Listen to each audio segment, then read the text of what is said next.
എൻ്റെ പേര് അഗസ്റ്റിൻ. ഞാൻ വയനാട്ടിൽ നിന്നാണ് വരുന്നത്. ഞാൻ ആദ്യം ഉടമ്പടി എടുക്കുന്നത് 2023 ജനുവരിയിലായിരുന്നു. ജനുവരി അവസാനമാണ് ഉടമ്പടി എടുത്തത്.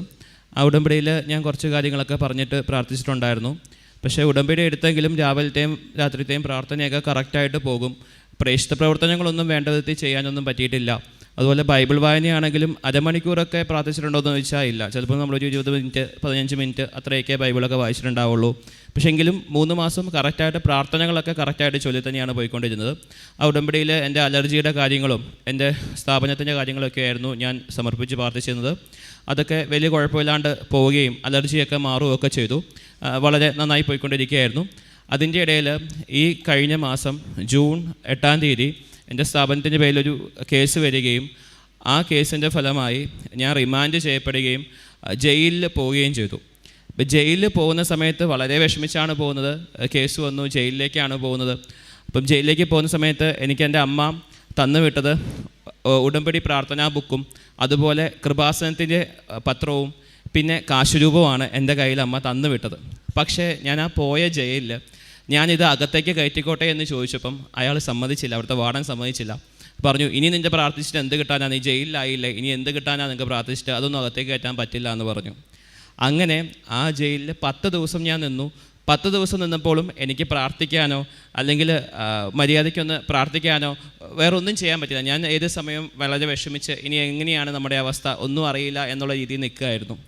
10 ദിവസം കഴിഞ്ഞപ്പം ആ ജയിലിൽ നിന്ന് വേറൊരു ജയിലിലേക്ക് അവിടുന്ന് പുതിയതായിട്ട് വന്ന ആൾക്കാരെ മാറ്റി. അപ്പോൾ അതിൽ എന്നെയും ഉൾപ്പെടുത്തി. അപ്പോൾ ഞാൻ കുറച്ചും കൂടെ വിഷമിച്ചു. കാരണം ഇന്ന് നമ്മൾ വേറൊരു സ്ഥലത്ത് പോകണം, ഇതേ അവസ്ഥ തന്നെ പിന്നെയും നേരിടണമല്ലോ എന്നോർത്ത്. അതിപ്പം നിങ്ങൾക്ക് എത്രത്തോളം മനസ്സിലാകുമെന്ന് എനിക്കറിയില്ല. ഒരു ജയിലിൽ പോകാമെന്ന് പറഞ്ഞു കഴിഞ്ഞാൽ നമുക്കൊരു അസുഖം വരുന്നതിനേക്കാളും ഏറ്റവും ബുദ്ധിമുട്ടുള്ള കാര്യമാണ്. കാരണം അസുഖം വന്നു കഴിഞ്ഞാൽ പോലും ICUവിലാണെങ്കിലും നമ്മുടെ പാരൻസിനും ആർക്കെങ്കിലും പുറത്തുനിന്നെങ്കിലും കാണാം. അസുഖം വന്ന് കിടക്കുന്ന ആൾക്ക് ഇതിനെക്കുറിച്ച് ചിന്തിക്കേണ്ട ആവശ്യം ഉണ്ടാവില്ല, ചിലപ്പോൾ ബോധം ഉണ്ടാവില്ല, അങ്ങനത്തെ ആയിരിക്കും. പുറത്ത് നിൽക്കുന്നവർക്കുള്ള വിഷമം മാത്രമേ ഉണ്ടാവുള്ളൂ. പക്ഷേ അകത്തതാകുമ്പം നമ്മുടെ വീട്ടുകാർക്കും വിഷമമാണ്, അകത്തുള്ള നമുക്കും വിഷമമാണ്. നമുക്ക് എപ്പോൾ പുറത്തേക്ക് പോകാൻ പറ്റും, പുറത്തെ കാര്യങ്ങളൊന്നും അറിയത്തില്ല. അങ്ങനെ ജയിൽ മാറ്റിയപ്പം ജയിൽ മാറിയ അവസ്ഥയിൽ എനിക്ക് ഒറ്റ പ്രാർത്ഥന ഉണ്ടായിരുന്നുള്ളൂ. എനിക്ക് ബുക്കും ഈ പ്രാർത്ഥന ബുക്കൊക്കെ എനിക്കൊന്ന് അകത്തേക്ക് കയറ്റാൻ പറ്റണം. എനിക്കൊന്ന് പ്രാർത്ഥിച്ചു കഴിഞ്ഞാൽ ഞാൻ ഓക്കെ ആകും, എനിക്ക് കുഴപ്പമില്ലാണ്ടിരിക്കും എന്നുള്ളൊരു ചിന്ത എൻ്റെ മനസ്സിലുണ്ടായിരുന്നു. കറക്റ്റ് ഞാൻ ആ ജയിലിൽ ചെന്ന് ചെക്കിങ് ചെയ്യുന്ന സമയത്ത് അവിടെ ഒരു സാറുണ്ടായിരുന്നു. ആ സാറിനോട് ഞാൻ ചോദിച്ചു, എനിക്ക് പ്രാർത്ഥനാ ബുക്കുകൾ എൻ്റെ കയ്യിലുണ്ട്, ഞാൻ അതൊന്ന് അകത്തേക്ക് കയറ്റിക്കോട്ടെ. അപ്പോൾ സാർ എന്നോട് പറഞ്ഞു, കുഴപ്പമില്ല, നീ ആരോടും പറയണ്ട, നീ അകത്തേക്ക് കൊണ്ടുപോയിക്കോളൂ എന്ന് പറഞ്ഞു. നീ ഡ്രസ്സിൻ്റെ കൂടെ വെച്ച് കൊണ്ടുപോയിക്കോളാൻ പറഞ്ഞു.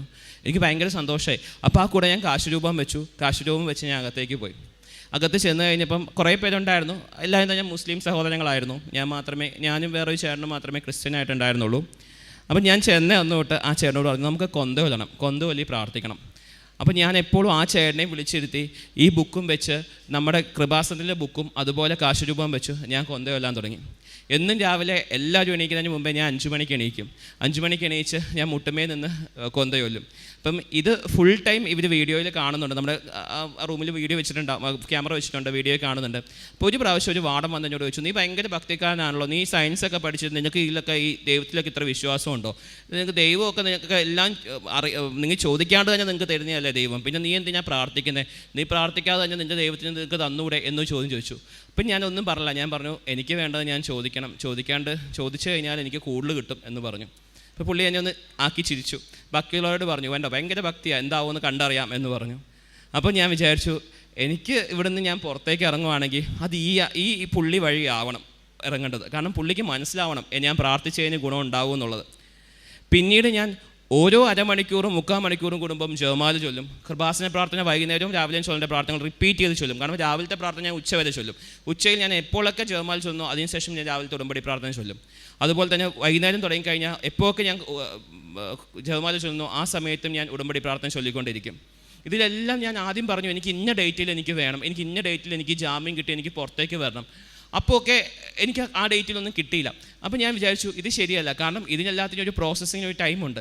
ഞാൻ അവിടെ വന്നിട്ടേ ഉള്ളൂ. ആ റൂമിലുള്ള എല്ലാവരും 60, 70, 80, 120 ദിവസമൊക്കെ ആയി കിടക്കുന്ന ആൾക്കാരാണ്. അവർക്ക് ഒരിക്കലും പുറത്തേക്ക് പോകാൻ പറ്റുന്നില്ല. പല ആൾക്കാർക്കും ജാമ്യം എടുക്കാൻ ആളില്ല. ജാമ്യം എടുക്കാൻ ആളുകളിൽ പോലും ജാമ്യം കിട്ടില്ല. വളരെ വിഷമിച്ച് നിൽക്കുന്ന ആൾക്കാരാണ്. അവർ പക്ഷേ അതങ്ങ് അഡ്ജസ്റ്റായി എൻജോയ് ചെയ്ത് അങ്ങ് നിൽക്കുന്നു. പക്ഷെ ഞാൻ ഏത് സമയം പ്രാർത്ഥനയാണ്. അപ്പോൾ ഇവരെന്നോട് ചോദിക്കും, എപ്പോഴും എന്തിങ്ങനെ പ്രാർത്ഥിച്ചുകൊണ്ടിരിക്കുന്നത്, എങ്ങനെ പ്രാർത്ഥിച്ചു കഴിഞ്ഞാൽ ബുദ്ധിമുട്ടല്ല. ഞാൻ ഉപവാസവും എടുക്കും, ഉപവാസം എടുത്തായിരിക്കും പ്രാർത്ഥിക്കുന്നത് ചൊവ്വാഴ്ചകളിൽ. അതിന് മുമ്പൊക്കെ ഞാൻ ഉടമ്പടി എടുത്തപ്പോഴും ചൊവ്വാഴ്ചകളിലൊക്കെ ഒരു നേരമൊക്കെ കഷ്ടിച്ച് ഉപവാസം എടുക്കുകയുള്ളൂ. കാരണം പിന്നെ എനിക്ക് എൻ്റെ സ്ഥാപനത്തിലേക്ക് പോകണം, അപ്പോൾ എനിക്ക് ഉപവാസം ഒന്നും എടുക്കാൻ പറ്റില്ലായിരുന്നു. പക്ഷേ ഇവിടെ വന്നപ്പം ഞാൻ വിചാരിച്ചു, ഇനി എൻ്റെ ഉടമ്പടി ഞാൻ കറക്റ്റായിട്ട് ചെയ്യണം, എനിക്ക് ഉപവാസം എടുത്ത് നന്നായി പ്രാർത്ഥിക്കണം. ഞാൻ നന്നായി പ്രാർത്ഥിച്ചു. അതിൻ്റെ കൂടെ ഒരു കാര്യം കൂടെ ഞാൻ മെയിനായിട്ട് പ്രാർത്ഥിക്കുകയൂടെ ചെയ്തു. എപ്പോഴും ഞാൻ എൻ്റെ ആവശ്യങ്ങൾ മാത്രമേ ദൈവത്തോട് ചോദിച്ചിട്ടുള്ളൂ. ഈ ഒരു പ്രാവശ്യം ഞാൻ ഒരു കാര്യം കൂടെ ചെയ്തു, എൻ്റെ പാപങ്ങളും കൂടെ ക്ഷമിക്കണമേ എന്ന് പറഞ്ഞ് പ്രാർത്ഥിച്ചു.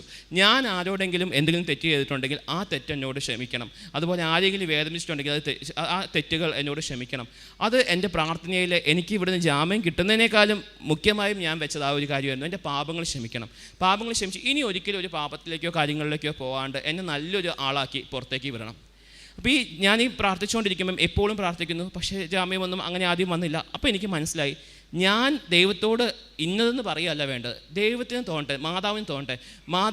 മാതാവിന് എന്നാണോ എനിക്ക് ജാമ്യം എത്രയും പെട്ടെന്ന് തരാൻ പറ്റുന്നത് ആ ഡേറ്റിൽ എനിക്ക് തരണം. എത്രയും പെട്ടെന്ന്, ഞാനൊരു ഡേറ്റ് പറയുന്നില്ല, മാതാവിന് എന്ന് എനിക്ക് തരാൻ വേണ്ടി പറ്റുമോ ആ ഡേറ്റിൽ മാതാവ് എനിക്ക് തരിക എന്ന് പറഞ്ഞ് ഞാൻ പ്രാർത്ഥിച്ചു. അപ്പോൾ ഉടമ്പടിയിലെ പ്രാർത്ഥന ചൊല്ലുമ്പം എപ്പോഴും ഒരു ഡിസംബർ 7-ാം തീയതി ഉച്ച കഴിഞ്ഞ് 2:30 എന്നുള്ള നമ്മൾ ഏറ്റി ചൊല്ലുമല്ലോ.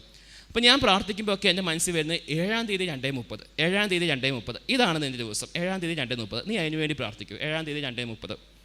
അപ്പോൾ അങ്ങനെ പ്രാർത്ഥിച്ച് കറക്റ്റ് ജൂലൈ 7-ാം തീയതി 2:30 മുമ്പ് എനിക്ക് ജാമ്യം ലഭിച്ചു. അവിടെ നിന്ന് ആൾക്കാരൊക്കെ എന്നോട് വളരെ അത്ഭുതത്തോട് ചോദിച്ചു, ഇത്രയും പെട്ടെന്ന് എങ്ങനെയാണ് നിങ്ങൾക്ക് കിട്ടിയത്? കാരണം ഞങ്ങളിവിടെ വന്നിട്ട് 60, 70, 80, 100 ദിവസങ്ങൾക്ക് മുകളിലായി. എങ്കിൽ പോലും ഞങ്ങൾക്ക് ആർക്കും ഇതുവരെ ഒന്നും ആയിട്ടില്ല. നിനക്ക് എങ്ങനെ ഇത്രയും പെട്ടെന്ന് കിട്ടിയത്? അപ്പം ഞാൻ പറഞ്ഞു, ഒറ്റ ഒരു കാര്യമേ ഉള്ളൂ, മാതാവിനോട് പ്രാർത്ഥിച്ചാൽ മാത്രം മതി. അപ്പം മുസ്ലിംസാണ് അവരെല്ലാവരും, അധികം പേരും. അപ്പോൾ അവരോട് ചോദിച്ചു, ഞങ്ങൾക്കും കൂടെ വേണ്ടി പ്രാർത്ഥിക്കുമോ?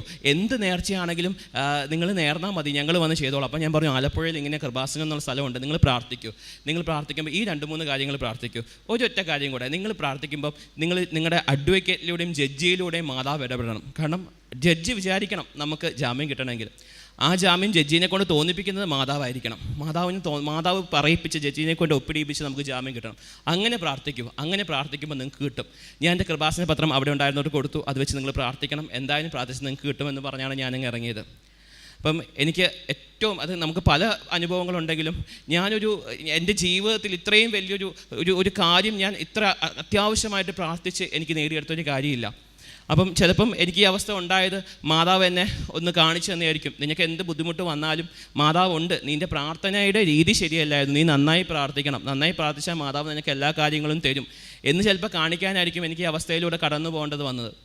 അപ്പോൾ ഈ ജാമ്യം കിട്ടിക്കഴിഞ്ഞ് ഞാൻ പുറത്തേക്ക് പോകുമ്പം എൻ്റെ ആ കാര്യങ്ങളൊക്കെ എഴുതാൻ വേണ്ടി നിന്നയാൾ, ഞാൻ ആ പറഞ്ഞ ആൾ തന്നെയായിരുന്നു. എന്നോട് ആദ്യം ചോദിച്ചില്ലേ നിനക്ക് പ്രാർത്ഥിച്ചിട്ട് വല്ല കാര്യമുണ്ടോ എന്ന് ചോദിച്ചില്ലേ, അയാൾ തന്നെയായിരുന്നു. അന്ന് എന്നോട് അയാൾ ചോദിച്ചു, പ്രാർത്ഥിച്ചിട്ട് കിട്ടിയില്ലേ? പുള്ളിക്കൊരു അത്ഭുതം, ഇവന് കിട്ടിയോ, ഇത്ര വേഗം കിട്ടിയോ? അവിടെ ഉള്ളവരൊക്കെ 100-120 ദിവസമായിട്ട് കിടക്കുന്നവർക്കൊന്നും കിട്ടിയില്ല. എന്ന് ചോദിച്ചു, നിങ്ങൾക്ക് ഹൈക്കോർട്ടിൽ നിന്നാണോ ജാമ്യം എടുത്തതെന്ന് ചോദിച്ചു. ഞാൻ പറഞ്ഞു, ഒരു ഹൈക്കോർട്ടൊന്നും അല്ല, നേരെ സാധാ കോടതിയിൽ നിന്നാണ്, ജില്ലാ കോടതിയിൽ നിന്നാണ് ജാമ്യം എടുത്തത്. അതെങ്ങനെ ഇങ്ങനെ കിട്ടിയത്? അപ്പം ഞാൻ ഒന്നും പറഞ്ഞില്ല. പക്ഷേ പുള്ളി എന്നോട് പറഞ്ഞു, പ്രാർത്ഥനയ്ക്ക് ശക്തിയുണ്ട് കേട്ടോ എന്നുള്ളത് പറഞ്ഞു. അപ്പം ഞാൻ വിചാരിച്ചിട്ടുണ്ടായിരുന്നു, ഞാൻ ഇപ്പോഴും എൻ്റെ റൂമിലുള്ളവരും പറയായിരുന്നു, ഞാൻ പോകുമ്പം ആ പുള്ളി വഴിയാവണം പോകണം. കാരണം ഇവർ ഡ്യൂട്ടി മാറി വരുമ്പം ആരായിരിക്കും നമുക്ക് പറയാൻ പറ്റില്ല. കറക്റ്റ് പുള്ളിയാണ് എന്നെ വന്ന് പുറത്തേക്ക് ഇറക്കി വിട്ടത്. അപ്പം അതും അവർക്കും ആ ഒരു അനുഭവമായി. എൻ്റെ കൂടെ നിന്നവരും ഇന്നിപ്പോൾ പ്രാർത്ഥനയിലൂടെയാണ് പോയിക്കൊണ്ടിരിക്കുന്നത്. ചിലപ്പം അവർക്കൊക്കെ ഒരു സാക്ഷ്യമാകാൻ വേണ്ടിയിട്ടായിരിക്കും എനിക്കിങ്ങനെ ഒരു അവസ്ഥയിലൂടെ കടന്നു പോകേണ്ടി വന്നത്. അപ്പോൾ ഇതെനിക്ക് ഏറ്റവും വലിയൊരു അനുഗ്രഹമായിരുന്നു. അപ്പോൾ ഞാനത് പ്രാർത്ഥിച്ചപ്പോഴേ പറഞ്ഞു, എനിക്ക് മാതാവ് എനിക്ക് എന്ന് പുറത്തേക്ക് ഇറങ്ങാൻ പറ്റുമോ, അതിന് പിന്നത്തെ ആഴ്ച ഞാൻ ഏറ്റവും അടുത്ത ദിവസം വന്ന് അമ്മയുടെ മുമ്പിൽ സാക്ഷ്യം പറഞ്ഞോളാം എന്ന് പറഞ്ഞു. അങ്ങനെയാണ് ഞാനിവിടെ വന്നത്. അതുകൂടാണ്ട് ഒരുപാട് അനുഗ്രഹങ്ങൾ അമ്മ വേറെയും തന്നിട്ടുണ്ട്. പക്ഷേ ഇത് എനിക്ക് ഏറ്റവും കൂടുതൽ, കാരണം ഞാനൊരു അത്രയും മാതാവിനോട് കരഞ്ഞ് പ്രാർത്ഥിച്ചപ്പം എനിക്ക് മാതാവ് ബാക്കി ആർക്കും കൊടുക്കാണ്ട് എനിക്ക് തന്നൊരു അനുഗ്രഹമായതുകൊണ്ടാണ് ഏറ്റവും ആദ്യം ഇത് തന്നെ പറഞ്ഞത്. അതുപോലെ എൻ്റെ അനിയത്തി OET എക്സാം എഴുതുന്നുണ്ടായിരുന്നു. ഫസ്റ്റ് ടൈം ആദ്യം IELTS ഒക്കെ എഴുതിയിരുന്നു, കിട്ടിയിരുന്നു. പിന്നീട് അവൾ ജോലി ചെയ്ത് പുറത്തായിരുന്നു. അപ്പോൾ OET എഴുതാൻ വേണ്ടി നോക്കിയപ്പം OET ചെയ്തപ്പോൾ അവൾ ആദ്യമേ നമ്മളോട് പറഞ്ഞു, കൊച്ചുണ്ടായിരുന്നു, കൊച്ചിനെ നോക്കണം, ജോലിക്കും പോകണം, അതിൻ്റെ ഇടയിൽ വൈകുന്നേരം വന്ന് ഓൺലൈൻ ക്ലാസ് കുറച്ച് നേരം പഠിക്കും. അങ്ങനെയാണ് OET എക്സാം എഴുതാൻ വേണ്ടി പോയത്. അപ്പം ഞങ്ങളോട് പറഞ്ഞു ഇത് ഇപ്രാവശ്യം കിട്ടത്തില്ല, കാരണം ഓൾറെഡി 5ഉം 6ഉം പ്രാവശ്യം എഴുതിയിട്ട് കിട്ടാറേ ഉള്ളൂ. അതുകൊണ്ട് ഞാൻ ഫസ്റ്റ് എഴുതുന്നത് എനിക്ക് ഇപ്രാവശ്യം ഒന്നും കിട്ടില്ല, പക്ഷേ ഇത്രയും പൈസയും പോയി, ഞാൻ ഇത്രയും ബുദ്ധിമുട്ടും ചെയ്തു, എന്താകുമെന്ന് പറഞ്ഞു. അപ്പം ഞാനും അമ്മയും കൂടെ അവൾ പോയ സമയം തൊട്ട് മാതാവിനോട് കൊന്തയൊല്ലി പ്രാർത്ഥിക്കാൻ തുടങ്ങി. എക്സാമിന് പോയപ്പോൾ തൊട്ട് അവൾക്ക് കിട്ടണേ. അവൾ വന്നപ്പോഴും പറഞ്ഞു എനിക്ക് പാടായിരുന്നു, എനിക്ക് കിട്ടത്തില്ല, ഒരു പ്രാവശ്യം കൂടെ നോക്കണം, പക്ഷേ ഇനി സമയമില്ല, എന്ത് ചെയ്യും, പ്രോസസ്സിംഗ് ഒക്കെ കുറേ വൈകുമല്ലോ ഇത് കിട്ടിയില്ലെങ്കിൽ എന്ന് പറഞ്ഞു. പക്ഷേ അത് കഴിഞ്ഞ് 1 മാസം കഴിഞ്ഞപ്പോൾ റിസൾട്ട് വന്നു. ഫസ്റ്റ് ടൈമിൽ തന്നെ അവൾക്ക് OET ക്ലിയർ ചെയ്യാൻ വേണ്ടി പറ്റി. അവൾ കിട്ടില്ല എന്ന് പറഞ്ഞു. അപ്പോൾ ഞങ്ങൾ പറഞ്ഞില്ല, മാതാവിനോട് പ്രാർത്ഥിച്ചിട്ടുണ്ട്, ഒരു കുഴപ്പമില്ല, കിട്ടുമെന്ന് പറഞ്ഞു. അത് ഫസ്റ്റ് ടൈം തന്നെ അവൾക്ക് ഒരു ബുദ്ധിമുട്ടും കൂടാണ്ട് OET ക്ലിയർ ചെയ്യാൻ വേണ്ടി പറ്റി. അതുപോലെ അഭിഷേക തൈലം, അത് വളരെ ശക്തിയുള്ളൊരു തൈലമാണ്. കാരണം എൻ്റെ അടുത്ത് ആരെങ്കിലും എന്തെങ്കിലും ഒരു അസുഖമായിട്ട് വന്ന് പറയുകയാണെങ്കിൽ ഞാൻ ആദ്യം ഈ തൈലം എടുത്ത് വിശ്വാസ പ്രമാണം ചൊല്ലി പ്രാർത്ഥിക്കുകയാണ് ചെയ്തത്. അപ്പോൾ തന്നെ അവരുടെ അസുഖങ്ങളും മാറിക്കിട്ടും. കഴിഞ്ഞ ദിവസം തന്നെ എൻ്റെ വീട്ടിൽ എൻ്റെ ഒരു കസിൻ വന്നിരുന്നു. അവനെ കുളവി എന്ന് പറഞ്ഞാൽ അറിയാമല്ലോ എല്ലാവർക്കും. കുളവി കുത്തി അവൻ ഭയങ്കര കരഞ്ഞുകൊണ്ട് വരുന്ന സമയത്ത് ഈ തൈലം എടുത്ത് വിശ്വാസ പ്രമാണം ചൊല്ലി പ്രാർത്ഥിച്ചു. ആ കുറച്ച് നിമിഷത്തിനുള്ളിൽ തന്നെ അവൻ്റെ വേദനയും നീരും എല്ലാം പോയി. അപ്പം എല്ലാവർക്കും അത്ഭുതം, കാരണം കുളവി കുത്തിക്കഴിഞ്ഞാൽ എന്തായാലും 2 ദിവസത്തേക്ക് ആ ഒരു നീരും എല്ലാ കാര്യങ്ങളും ഉണ്ടാകും.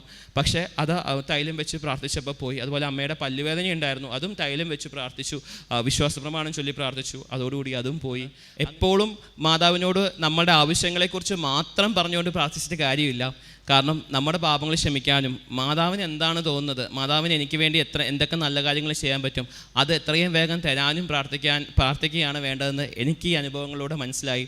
ദൈവത്തിന് ഒരുപാട് നന്ദിയുണ്ട്. കാരണം പ്രാർത്ഥനയുടെ പുതിയ വഴികളും അതുപോലെ ജീവിതത്തിൻ്റെ പുതിയ തിരിച്ചറിവുകളും എനിക്ക് മനസ്സിലാക്കി തന്നതിനും എൻ്റെ ജീവിതത്തിൽ ഇത്രയും അനുഗ്രഹങ്ങൾ തന്നതിനും ദൈവത്തോടും മാതാവിനോടും ഞാൻ വളരെയധികം നന്ദി അർപ്പിക്കുന്നു.